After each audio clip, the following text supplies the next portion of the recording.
All right. Well, thank you guys so much for joining me. I know it's all different times and everyone's very busy in World Oceans Week. Everything happens in the same week. So thank you very much. My name's Yolanda. I've met some of you before, not everyone. So nice to meet you, meet you.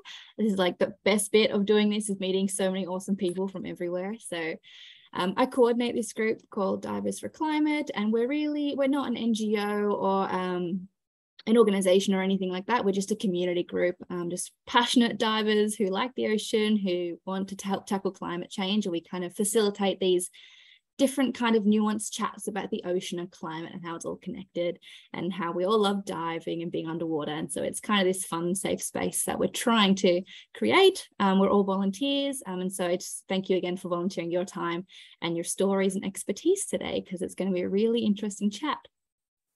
The whole kind of point of this World Oceans Week series, we did it last year. We kind of pick 4 or 5 different and really kind of niche little topics that fit within ocean climate and diving.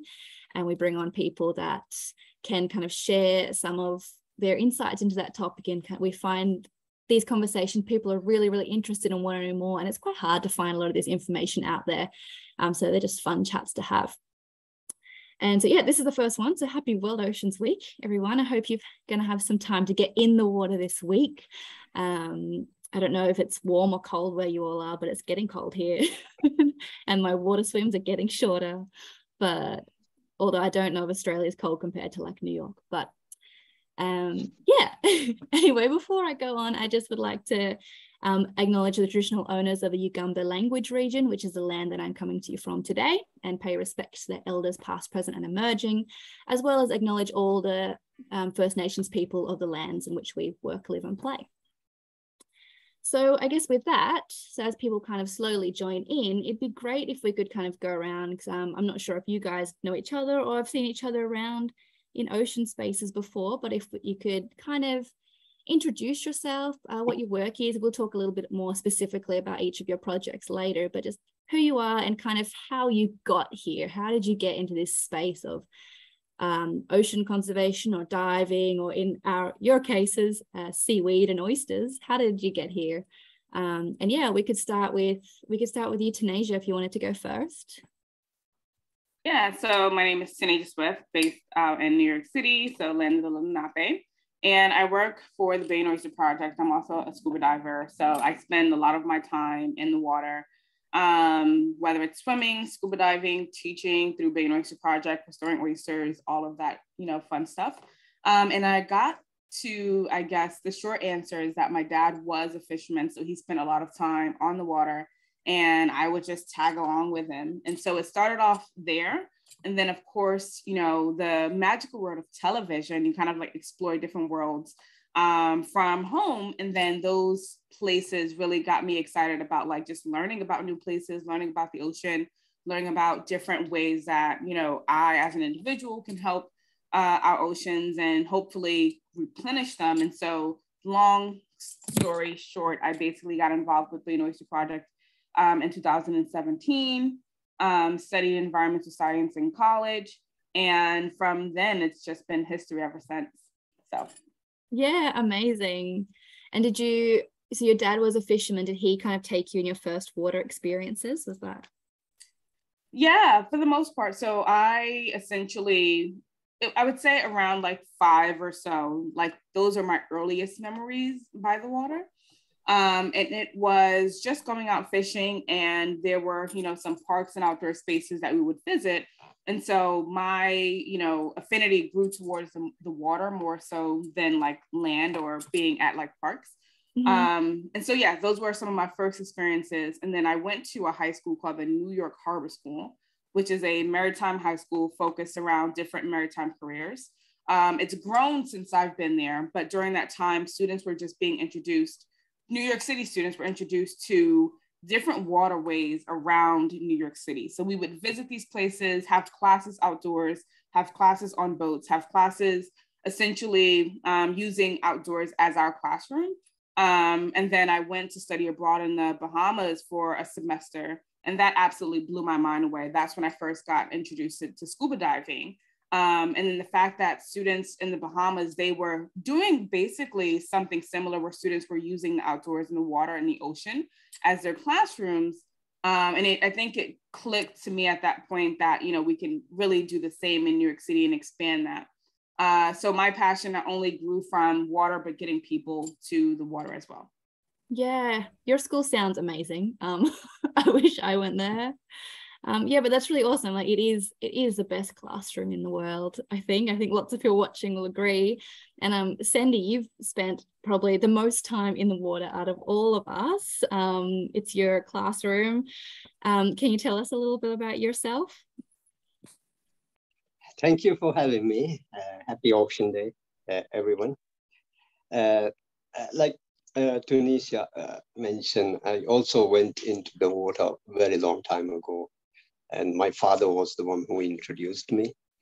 And then I became a scuba diver. And then I think it's now 42 years a scuba diver. I've been teaching many courses during my career in the dive industry. And I've been also, since 2000, I've been teaching instructors. And after a long career in 2017, I retired. And from teaching, I'm still diving. Even yesterday, I went scuba dive. I like photography, but during my career in scuba diving, I saw a lot of changes. And also, it was my father who also said to me, the ocean is full of resources and do not fear of the ocean. And since just prior to retirement, I was also, 2006, I started a faculty, a marine faculty with Avila College, a college in the Maldives. And there I really was more interested in conservation and the resources, what's available. And during the time at the college, I was doing research on certain types of seaweed from the Maldives. And the exciting thing was, people say I'm too old. So with the seaweed, I found out during our research that there is a lot of anti-aging agents in it. And I'm living in a small island with 150 population, but seaweed is abundant here. So I use this seaweed on my plants. I'm looking forward to keep healthy, young. So this is quite exciting, actually. Every day I walk along the beach. So that's short briefing. I don't know if I've met anyone who loves seaweed as much as you. I love it. But for anyone listening, Sandy is also in the International Scuba Diving Hall of Fame. So this is like scuba diving royalty from the Maldives. So that's amazing. Like your career must be incredible. But we'll get more into seaweed in a little bit. We'll go over to Pat, because you, like Tunisia, you started in fishing. Is that correct?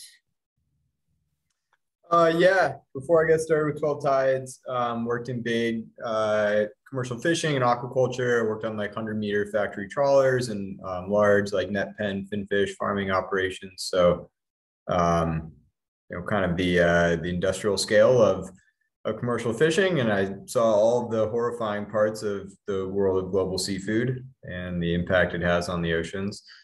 And, from my time sort of venturing around the seafood industry, I started to meet some people who were growing kelp on these sort of regenerative ocean farms. And I thought that was a much more positive way for the food system to intersect with the oceans. And this, way that we have of producing nutrient-dense food with zero inputs and having a net positive impact on the surrounding marine ecosystems should be a bigger part of the food system. And so that's what got me started sort of in kelp. And now, we started 12 Tides, which we source kelp directly from organic North American kelp farmers and make, high value sort of food products out of that. So in turn, we can pay good prices for the kelp and help the kelp industry sort of grow in the United States. Yeah, amazing. Can I ask what made you pick kelp out of after all your experiences fishing? Yeah, it was from meeting the kelp farmers in the US. And so I guess as we kind of dive into seaweed, we only farm basically two species of seaweed in the United States, and that would be, they're both forms of kelp. Sugar kelp and winged kelp would be the common name. And so, I mostly worked in the seafood industry in North America. And so I wanted to help support the transition of the kind of ocean food system in North America to something that was more sustainable. And at least as of right now, kelp is kind of our only way of doing that seaweed wise. Then there's the shellfish thing around there as well. Yeah, fantastic. Well, I guess so before we go into like kelp and oysters and why we're talking about kelp and oysters in kind of the context of global climate change and ocean warming and all the things that are happening, I kind of wanted to talk about like what if there was a trigger for you guys, like environmentally. Is there something you've seen in the environment? Like, I mean, Pat, you've just said you saw the impacts of commercial fishing, but kind of more in terms of like climate change. Have you witnessed any local climate impacts, whether in your local area, in your marine ecosystems? Has there been experience you've had that's kind of made you go, okay, like what was your turning point, if you had one? It would be really great to hear it. I don't know if Cindy, you want to go first? Yeah, I was introduced to seaweed and seagrass about 8 years ago when I met a professor from Lakshadweep Island. And then I start to realize the importance of start reading and understanding. And then how it affects climate change. It's quite interesting because I've been living in this island. It's tiny island for 5 years almost. And it's a tiny atoll. We are in the middle of the Indian Ocean, only 2 meters above sea level. And this one particular, this turbinaria or netta, this particular seaweed is actually, all these years I thought it was the corals which actually reduce the waves or reduce the strength of the waves. But I learned that this turbinaria is actually on the bottom, and they help reduce the strength of the wave at the bottom, the surge effect. So just before the waves reach the coral, the waves on the bottom are reduced, the strength of the waves are reduced by turbinaria. What I have seen also with the increase in temperature is the number of seaweed which is actually coming to the shore is increasing. When I came here 5 years ago, it was only 3 times a year. And when the waves are gone, the seaweed is gone. But they actually are important because our islands, we have sand. And when the seaweed come to the shore, the sand is changed into soil and the plant starts growing because they become fertilizers. So it really is affecting. The number of seaweed is increasing with the climate change. And also in the Maldives, it's really, we now have climate refugees. Some people have migrated. Few islands, they have migrated because of the waves. Some houses are broken down with the waves. So the waves are increasing, then the height is coming up. It's affecting the climate change. And the marine botanic garden or the marine plants is increasing. And I believe that's because we need to plant more trees. Yeah. Islands. Do you know why you said more and more seaweed has been washing up? Do you know why that happens? It's plant photosynthesis. So the more heat, the more plants. And like I said, it was only 3 times a year the turbinaria washes onto the shore. But now it's continuously the last year and this year, it's always there. So it hasn't gone, there is no season anymore. That's why I believe This is what I've seen, not Yeah. scientifically. No, no, I love hearing like, yeah, just like what you've seen and experienced and how things are happening everywhere around the world. It's really interesting. I was going to ask you some about, I think 2013, the Maldivian government did a meeting underwater to raise awareness about rising sea levels. And you helped to organize that one. I don't know if you guys have seen the pictures or anyone watching has, but they did an underwater cabinet meeting with the president of the Maldives was there in a scuba suit and a desk. What prompted you or them to kind of come up with that idea? Was that your idea? It was the preparation for the COP 16, 2009. And it was in Copenhagen, the conference, the COP conference. Mm-hmm. And the president office actually bring in all the NGOs and ask, what can we do? And then we sat down and I made a sketch of a cabinet meeting. And I knew the president from the school days. And then I told him that this is possible. Let's do it. It was, I designed, and also I was the operation manager, but there was 40 divers and cameramen involved. But the idea there was the 350, the grand event to bring down or not to reach 1.5 degrees.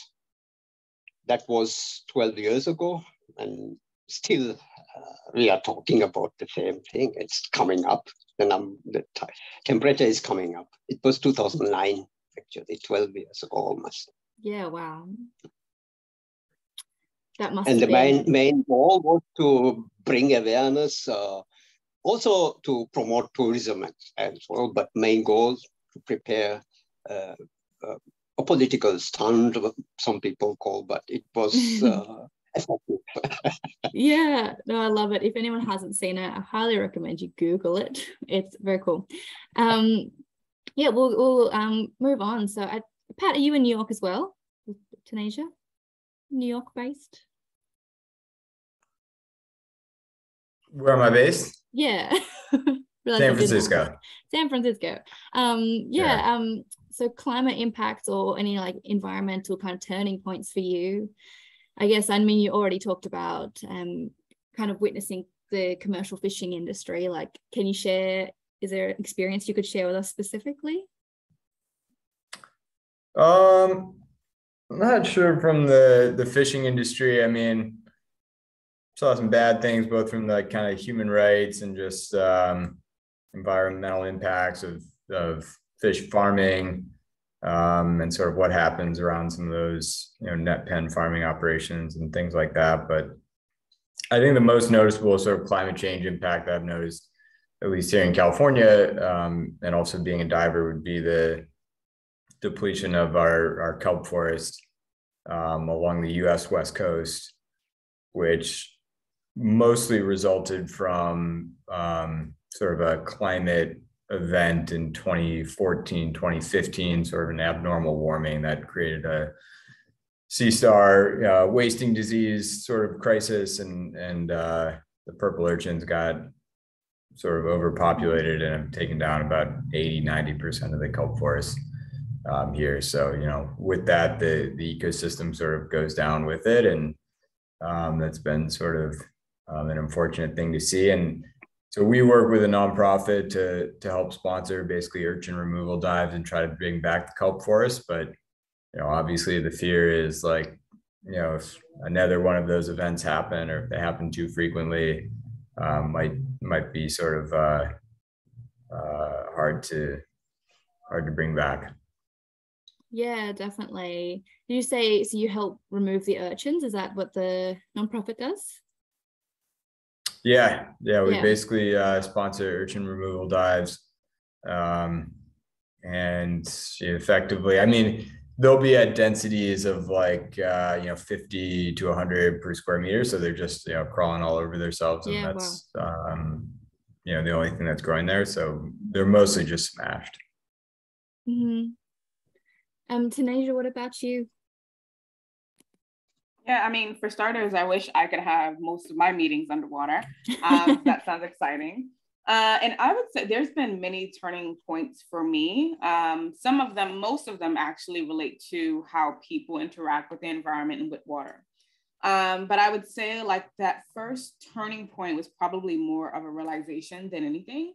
And it was when I first was scuba certified.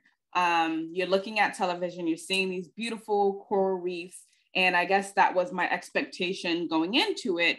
And of course, you learn about, coral bleaching. And so there was this expectation that most of the reef would be beautiful, plentiful, lots of fish. And during one of our, first dives, we went down to this reef and you realize how much, coral has been depleted. And it was an absolutely just sad case.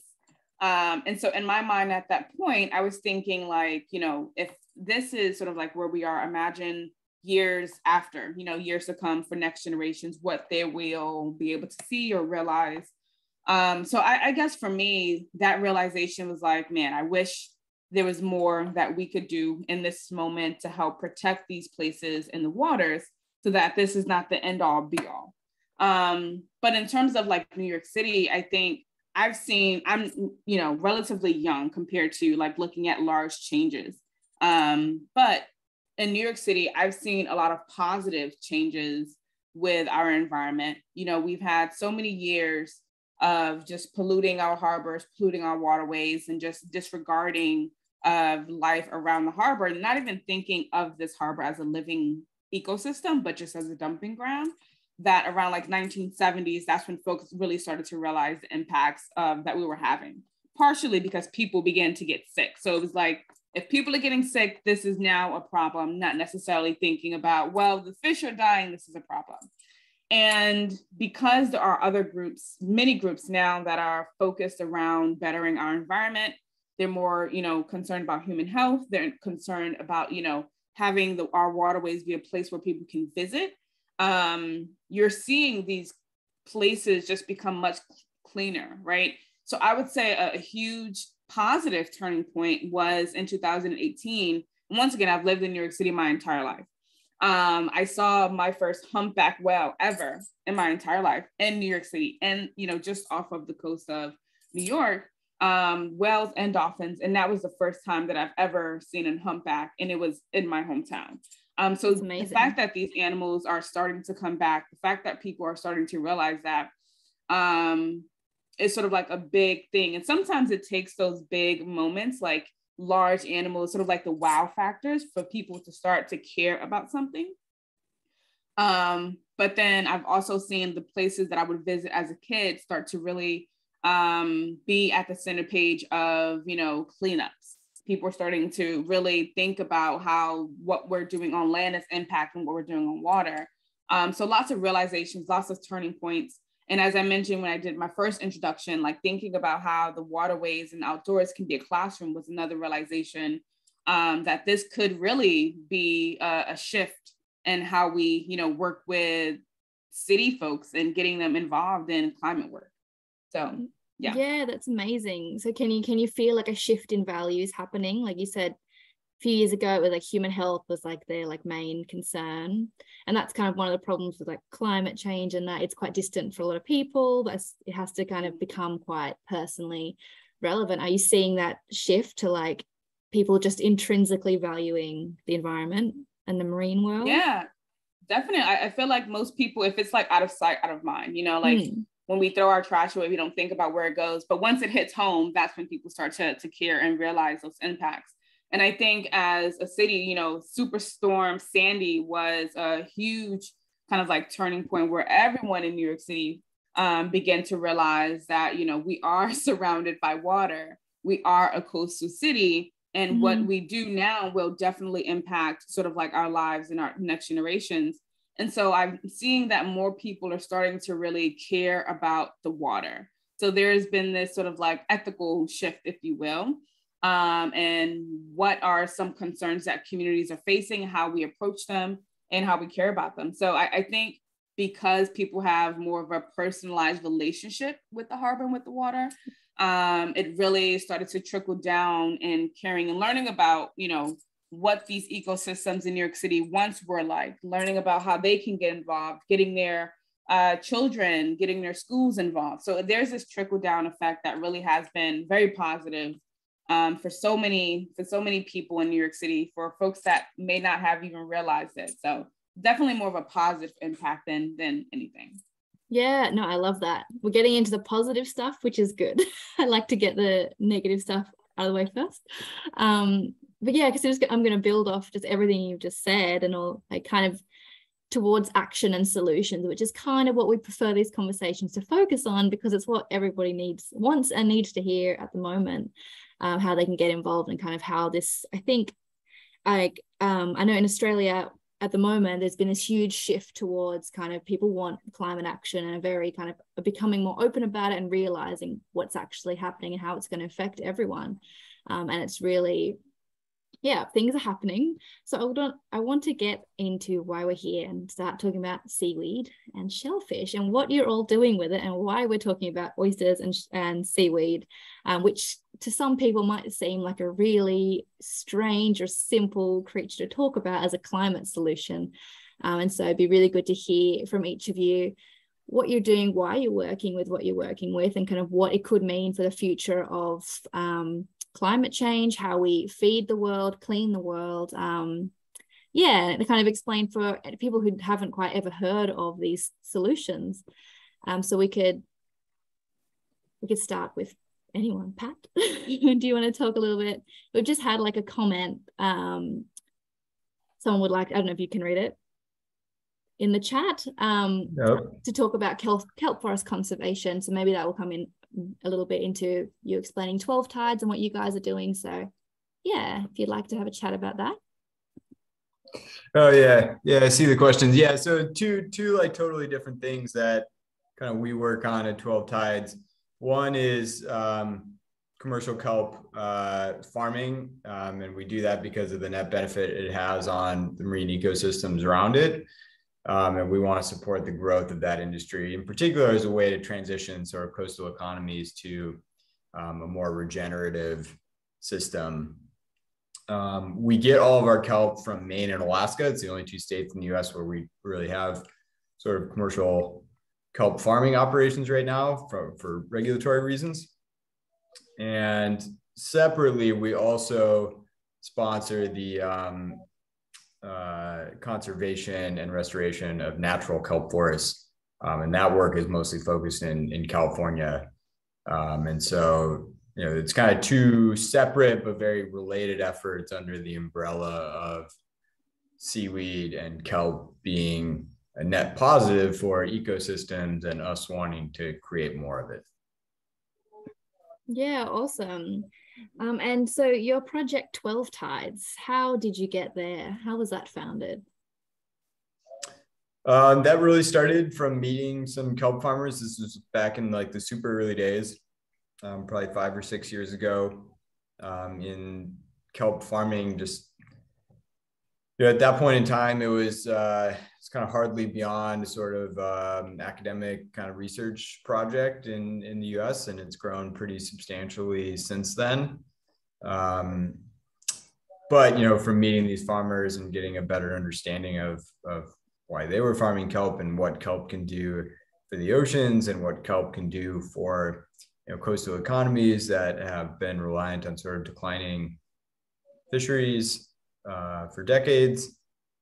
That really helped me believe that it can be this more positive transition from mostly extractive seafood industries that I was a part of. And so I started to think about how I could help the ecosystem grow. And I wasn't very good at farming kelp. It's a lot harder than, I don't know, sometimes the media makes it out to be. But I knew I could take the kelp and make products from it and sell it to help the industry grow. Yeah, how do you grow kelp in like simple terms? How does it work? Yeah, so it starts in a nursery. You basically release spores into tanks of spools of twine. That twine gets strung out into the ocean in between buoys that are in kind of a permitted area or plot. And then that happens in October, November. It grows pretty quickly, up to sort of a foot in a day. Wow. In the peak growing season, and it's harvested between sort of April and early June. Yeah. And so you make what made you select the product that you selected?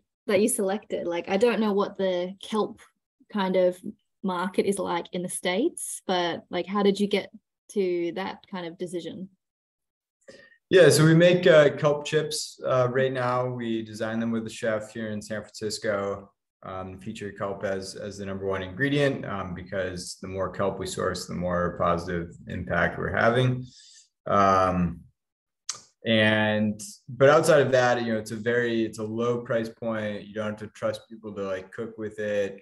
Most people in the US, the idea of eating kelp is like they've never even heard of it before, and those who have probably have never tried it. And so making sure people, it's a lower barrier to trial, and that also people have a good first experience with kelp is so important, because if it's not a good first experience, kelp is just going to be dead to them forever. So we focus on creating something pretty simple at the beginning that will create that good first experience, and ultimately help people get used to the idea of eating kelp as a primary ingredient in their diet.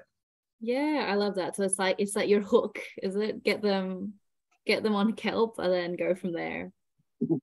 Yeah. Yeah, nice. What about you, Sandy? How do people respond to seaweed and all this seaweed that's washing up on the shores in the Maldives? Well, in the Maldives, the seaweed and seagrass is that ugly thing that wash onto the shores of the beautiful sandy beaches of the resorts. And we had been removing seagrass and seaweed from the lagoons, because they look ugly for the tourists. So it's that dirty thing which people don't like, the resorts don't like, the tourists don't like. But we are learning that the importance of the seagrass and seaweed, the oxygen that is giving to us from the seagrass and seaweed. What I also learned from the research which we did with the Korean university is that I collected 40 different types of seaweed and sent samples from the beach, from the shore, and sent to, did the research. And one particular seaweed, they found out that it has anti-aging agents. The Asians, we like to be white. So whitening is there, repairing your wrinkles. And these people, they were very interested in importing this particular type of seaweed from the Maldives to use it as a lotion for the wrinkles repair. And the first shipment they wanted was 1 ton. And I realized at the moment it's more important we educate the local communities, because I found out that there is good ingredients in it for our plants. And fortunately, unfortunately the COVID, but fortunately for me, the COVID, the island council gave us land to do farming. And I got the opportunity to really start a research. So what the Koreans were interested, the type, I made liquid fertilizer out of it, simple liquid fertilizer. And it was successful. I grew 150 watermelons, cucumber, chilies. Amazing. And it was interesting because I never used a single pesticide on it, only the particular seaweed liquid fertilizer. And now I'm making awareness out of it and doing further research on different types of seaweed. In Maldives, we don't eat seaweed. We don't use seaweed at all. But I think slowly with my Twitter and social media, the people are learning and asking me questions. And I want to broaden this, but for the moment, I think it's really important that we don't use this seaweed which is coming to the shore or remove from the ocean, because it's, like I said earlier, it's important for the waves to reduce the waves. Also, the ones which is coming to the shore, it's important because our islands are growing. Each island is growing, and the growing depends on the soil transforming to sand. And that is only possible because there is no other nutrition on this pure white sand, calcium, the coral. So this seaweed is actually helping the plants to grow. And I have seen this, a line of seaweed, and after one season, 6 months, that line, with the seaweed, also the different types of seeds get collected, like coconuts and small plant seeds. So the islands are also growing. The seaweed is, I think, they don't have roots. So they just, after they are old enough, they just reattach from the bottom and they come to the shore. So it's a cycle. So at the moment in the Maldives, nobody is using it. So there is abundant seaweed on the beach, which I'm so excited. It's also interesting to just photograph to see, it's like visiting a botanic garden, because you see every single plant looks different underwater. And I also want to do research on consuming. Why not? Because like I said, you want to always get younger when you get old, So you're looking for something and young, You gave a really passionate TED talk in the Maldives about seaweed and what we can do with it. How did people respond to that? You said they don't really like it over there. They don't really eat it or use it. Like, what was the response to all of a sudden, being told that seaweed could be a really good thing? It was successful. It was good. It was people opened their eyes, really. And I got a lot of responses from many island communities, farmers, and they have started actually making fertilizer out of the seaweed. And because so many people are really asking me, and now I'm put on TikTok how to make it, the fertilizer and which type of, but I'm also afraid, really scared, because we don't have laws here about seaweed and seagrass. There is no regulation. So anybody can remove anything and start exporting. And that's where it really is scary, because it is important to keep them until they come to the shore. That's what I believe. Yeah. And if we start removing, maybe our islands might be in trouble, because removing them can be hazardous. So I'm trying to work out with the Ministry of Environment to make a regulation to what can we do with the seaweed. We have to protect them. Yeah. But also indigenous people must be able to use, and also we could be exporting, but depending on the type. So I'm working on it, and I hope soon we will have some kind of paperwork ready for protecting the seaweed and seagrass. Yeah, that's amazing. I look forward to hearing how it goes. But I love how everything you're talking about is working with nature and with natural cycles, and rather than against it, and using everything that we can. So Yeah, good luck. So we've kind of spoken about seaweed, which I think if anyone knows about kind of these ocean solutions, seaweed might be one of them, but I don't know if many people have heard about oysters, and oyster farming and kind of the restoration projects that Tanisha, you're involved in. Would you be able to give us a rundown of what that's about? Yeah, definitely. So as mentioned, I work at the Bay and Oyster Project, and we are a nonprofit aimed at restoring oyster reefs to New York Harbor, and that's through public education initiatives. And so oysters, as you mentioned, they're just a natural sort of like barrier for, or a solution, natural solution, nature-based solution for climate change. So oysters, they have the power to do a few different things for our environment. People may know them mostly for consumption or eating oysters, but through the Bay and Oyster Project's work, we're trying to restore that population of oyster reefs, because just historically, oysters were a large part of New York City's history. So pre-colonialization, when Lenape were here, we had plenty, oyster acres and reefs around the harbors. But with time, that population started to decline. And what they do for the environment, so they have the ability to protect shorelines if reefs are large enough. So they act as a natural barrier between sort of like waves and land, kind of like slowing down wave energy before it hits land. They are natural filter feeders. So usually wherever there's oyster reefs, you'll see sort of like better visibility and help to cycle nutrients.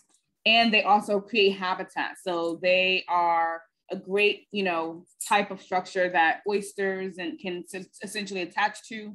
Fish and other critters can sort of like find homes at these reefs.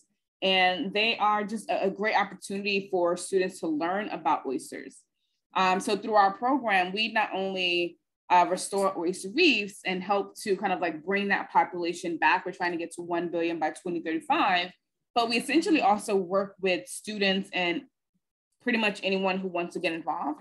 And a part of the reason why we do that is not only because getting to 1 billion oysters with such a small staff is a big, an ambitious goal, but we also want to get people more acclimated to their local waterways, have restoration in an urban environment like New York City be something that students are learning about through their schooling. So it's not foreign to them, and introduce students to different careers that they could potentially go into, right? Many New York City students, or any city for that matter, they're not familiar with environmental studies, or they haven't had many opportunities to participate in these fields.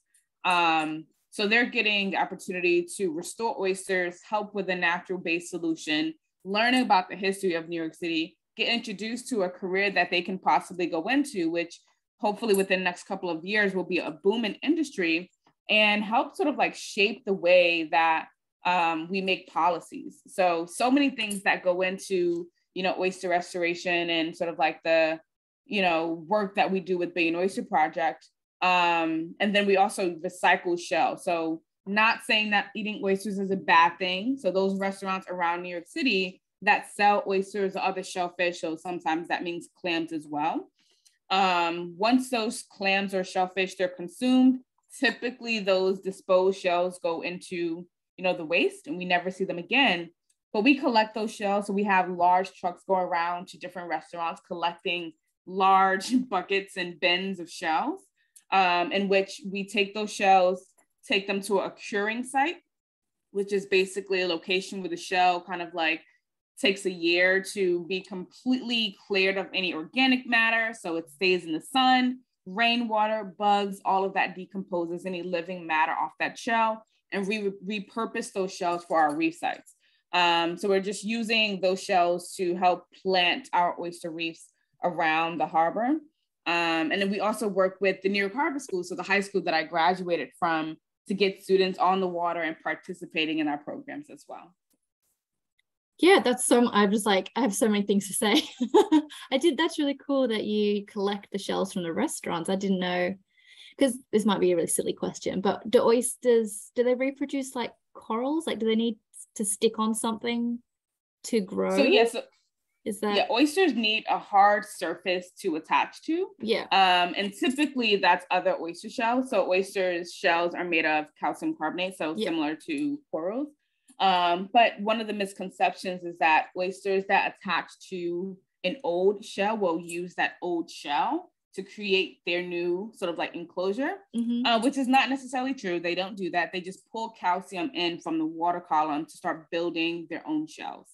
But whenever you have a hard surface or hard substrate, oysters, that leaves spaces for oysters to attach to. So within the beginning stages of their lives, they're spawn, they swim around, basically swimming using the tide, they be pushed around. And then once they're ready to settle, which is about 3 weeks after they've spawned, they can attach to any hard surface. And I've seen oysters attached to many things in New York Harbor. So from other oyster shells, clearly, to boats that are found, like large kind of like boat parts, to shopping carts, to even I found like a goat skull one time just by walking in the harbor, and we saw an oyster just attached to that. So they're essentially attaching to hard surfaces, but we use oyster shells as sort of like the primary substrate for that. Yeah, what a cool little creature. And how do like students, how do they react to, because I imagine a lot of students, and they think, I don't know, like marine conservation, but they might not think of going out and looking at oysters, because I imagine in my head, this could be wrong, it's quite like muddy, wet work. It's not as glamorous as you might picture. What's their reaction usually like? Yes, it's not very glamorous at all. Sometimes the photo ops are amazing, but we get the whole spectrum of reactions, from the ills and ahs to the, oh my goodness, this is exciting, right? But I think that's the great part about this work, is that you get a reaction out of students, and they can remember those experiences. So many students, they are coming from local communities that are near a waterway. So the program that I actually manage is called the Field Stations Program. And the idea is that these field stations are locations where we have oyster reefs. They're close to shore. So during low tide, we can wade out into the water, pull up a portion of that reef, bring it to shore. Students are right there with us, counting the oysters, measuring. And so it's literally their local waterway. So they're seeing another perspective of a place that they live. They're seeing the oysters, but the cool part, which I believe most of the students absolutely love, is seeing the life that's living there. You know, they get to see the fish and the crabs. We pull up oyster reefs, so you can see that there's literally habitats of different organisms attaching to these reefs. And the students are just really wowed by that factor. They're loving the idea that they can become scientists. They're loving the idea of just having one job to do for the day, whether it's collecting water or having to make sure the animals go into a tank with a bubbler. So many different reactions. And the end goal is just like planting the seeds so that one day, and whether it's during that day of the event that we're hosting, or whether they're in the classroom telling their parents about the experience, that hopefully that seed will blossom into this interest, and hopefully they'll go into these careers. And even if students aren't interested in pursuing a maritime related career, policy and advocacy is another one. So having this connection to a thing or a place kind of creates the need to protect it. And so hopefully students will take what they've learned through working with us at our field sites and say, okay, this is something that I really want to protect. Whether it's oysters, whether it's kelp, whether it's, the environment, their natural parks. So many different reactions, but I love them all. Yeah, no, it's incredible. And you really kind of went really into what I wanted to talk about before we kind of go wrap up, is kind of connecting people with the ocean, how important that is, and connecting them with these places. So maybe if Pat and Cindy, if you have something to add, like how can we kind of better connect people with these places, with seaweed, with oysters, with all these like incredible things that we get to see? Why do you think it's important, and how can we connect more people? Cindy, I'll let you go first. Yeah, I think this is one, what you have done here is Divers for Climate. That's something very interesting, because people who go and negotiate the climate is just politicians. And these people, they don't go in the water, they don't understand the indigenous people who live, and divers are actually indigenous people. They actually know what's happened in the past and what's happening now, and they can predict, what can happen tomorrow. So this is a good thing. Also, when you talk about the ocean, the underwater, 30 years ago when I went to a school with 100 kids, only 3 of them raised hand when I asked, have you been in the water with a mask? Only 3 out of 100. So we need to start really educating not educating, just take off that sunglass and just put on a mask and introduce into the water, and they become really ambassadors. That's what I have seen in my diving career. They really love the ocean. Also, we really need to introduce the ocean and its resources into the education system. For example, if start like swimming at a certain age. I know it's difficult in some countries. In the Maldives, it's so easy because we are surrounded. But at least one semester, one school holiday, certain grades can go into swimming, snorkeling, scuba diving, and then you can really integrate into conservation and scuba diving together. For example, an open water diver can start a project of researching a certain type of coral. At the grade 8 level, another coral or continue. And then when they become 12 years research, they have a PhD, So get in the water, put into the education system or connect. And right now I'm also making my own house in this island. This is a beautiful island, and tourists love the island. And I'm making my home like a campus, like 8 extra rooms I'm making, so that I want to introduce people who never seen the ocean from any country to come and see, because that's the only way you can really fight for climate change. Those who haven't seen the ocean come see, and then they can really talk about it and fight for climate change. And then I want to continue my research to be younger and healthier, to find resources. Yeah. When you finish your campus, can we come? Of course, it's all for my friends, and during my career I had a lot of friends as well. So it's going to be a rehab as well, because you just learn and rehab. It's so peaceful when you are living in 2 kilometers island with 150 people. It's very interesting. Amazing. Pat, do you have anything to add? Yeah, I'll say getting people involved is like sometimes a tricky thing for us, because it's hard to actually bring people out to a seaweed farm, or most people are not probably qualified to go scuba in kelp forest and do like urchin removal dives. But we really I think something that everybody can do in the US, whether you live near the ocean or not, is think about the food that you eat and the impact that has on the oceans, and that goes beyond just kind of restorative ocean species like kelp or shellfish, but even focusing on regenerative organic agriculture and sort of lessening the impact of terrestrial agriculture on the ocean via nitrogen fertilizer runoffs and things like that.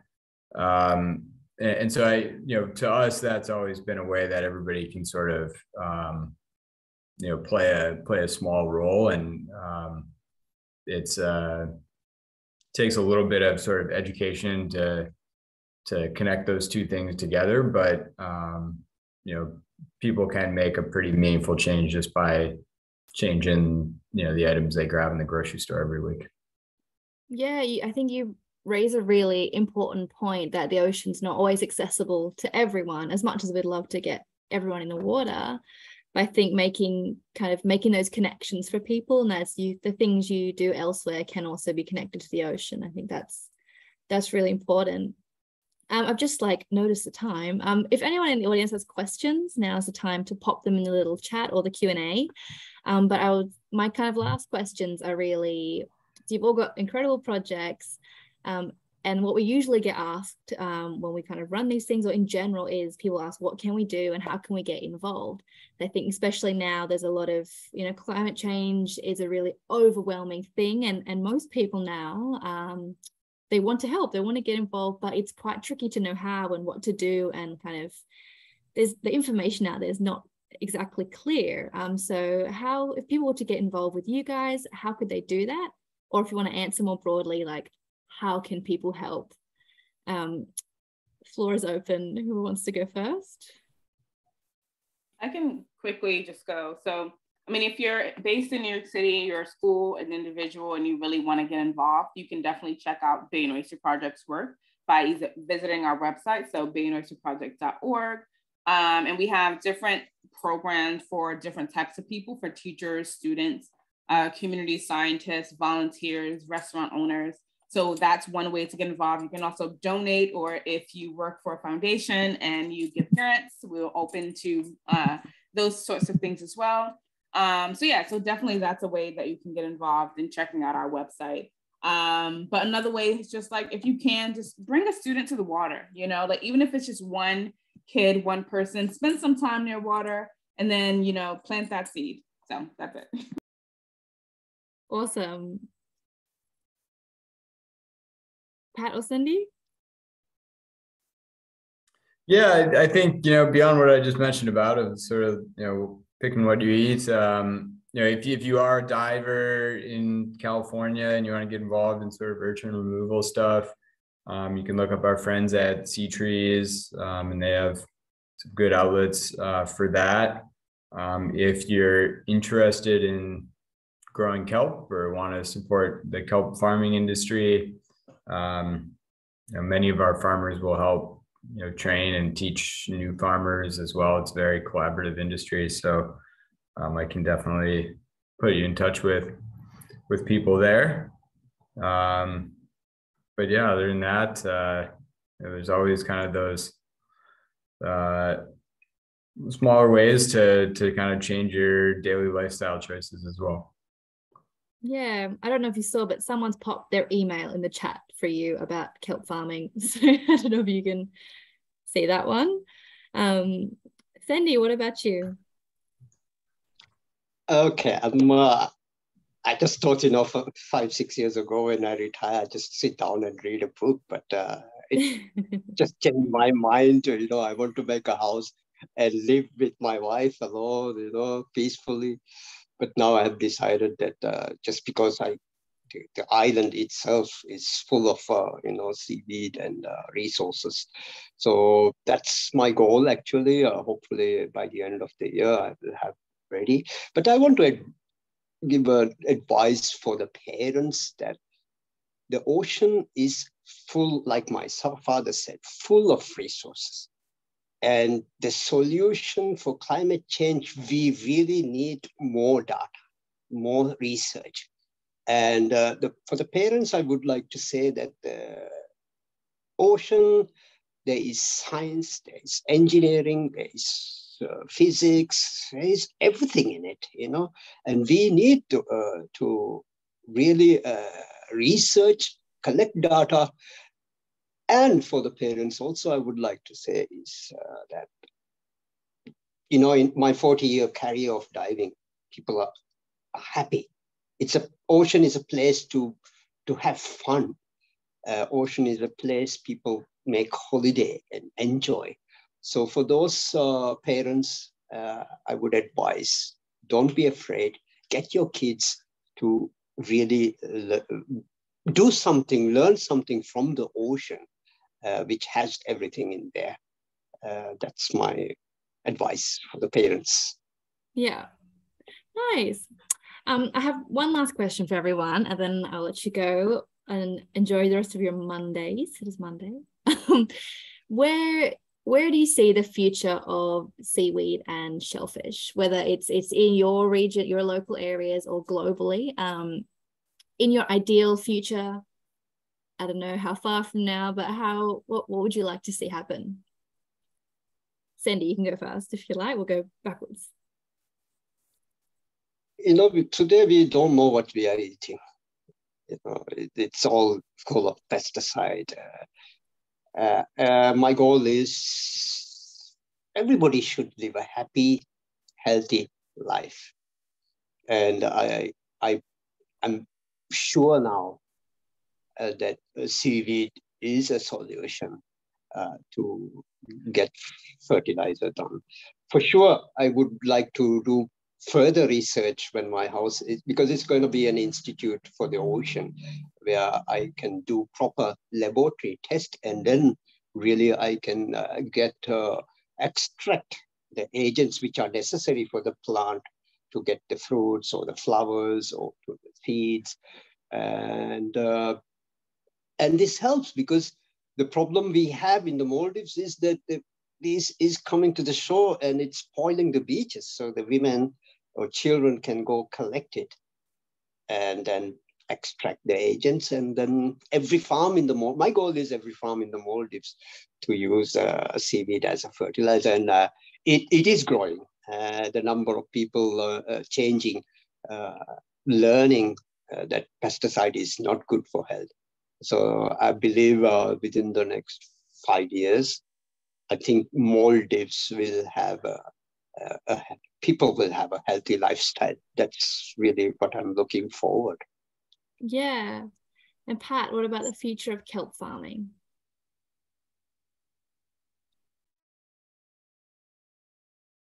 Yeah, I think, kelp farming, if you looked out, 10, 15, 20 years from now in the United States, will be, sort of supplant, I think, a lot of the, more extractive seafood industries, whether that's sort of finfish aquaculture or commercial fishing, and just be a more regenerative way for the food system to intersect with the oceans.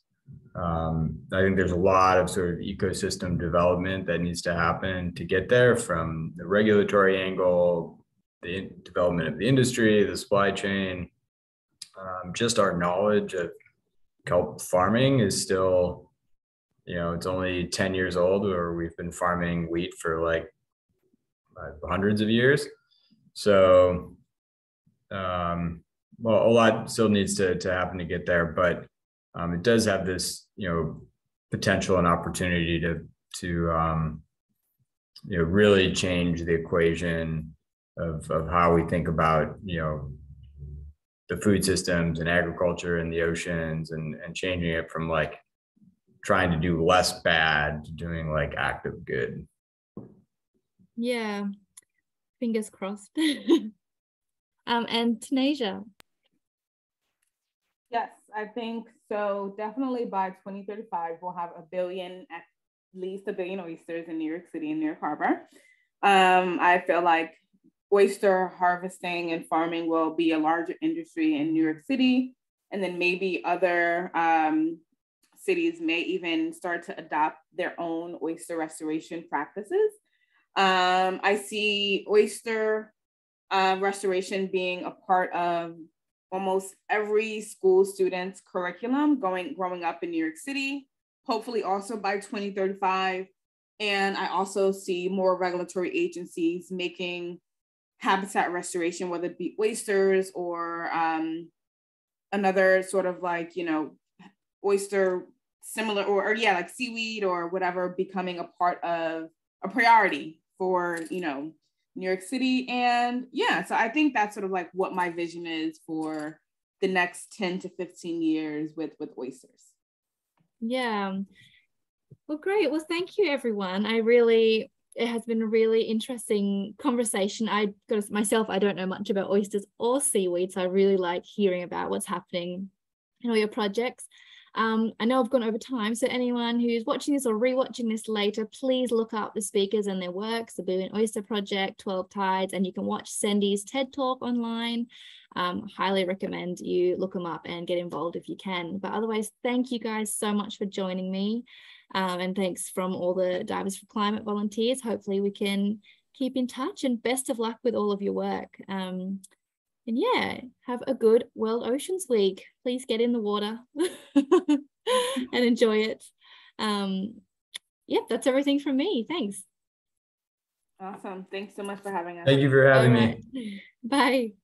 Thank you. Bye. Thank you.